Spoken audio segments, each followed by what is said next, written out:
All right, so I have a Christmas tree slash Christmas light photo tutorial for you guys. It is for smartphone users and DSLR users. It would mean a ton to me if this is helpful to you, if you would share it in your stories so that your mom friends can find it too and so that they can learn also. And lastly, if you take pictures using any of these tips, I would love to see them. I love to see what you guys come up with and what you create. So tag me in your posts and in your stories, and I'll feature as many as I can in my stories this month.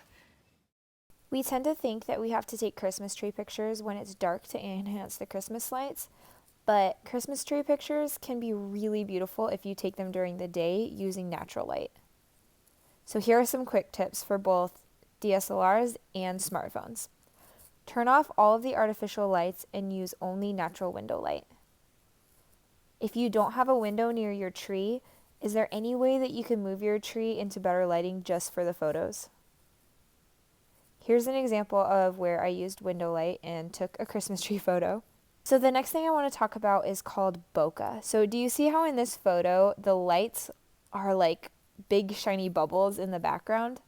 That is called bokeh, and you can create that with both a DSLR and a smartphone. So with a DSLR, you can create bokeh by using a low aperture and placing your child further from the tree. So in this photo, my aperture was set at f1.8. With a smartphone, you can actually try a couple things. So the first thing you can do is you can position your kid several feet in front of the tree, tap your screen so that your phone focuses on their face, and then the background will be less in focus, which will help give the image more depth.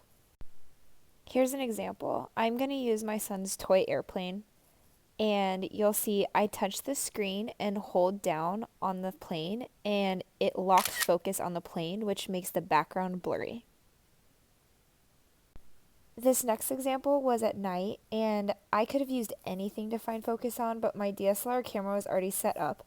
So using my phone, I locked focus on my camera, and then I turned my phone towards the Christmas tree, and it actually created some really cool bokeh. It had this effect because of focusing on something else and then recomposing the scene. I caused my phone to blur the scene. Okay, You so can to also add use bokeh portrait to a mode or an photo app or like to Focus improve the bokeh to that add you the blurred have and bokeh increase effect. it, you can go into this app called Focus. And you pick your picture.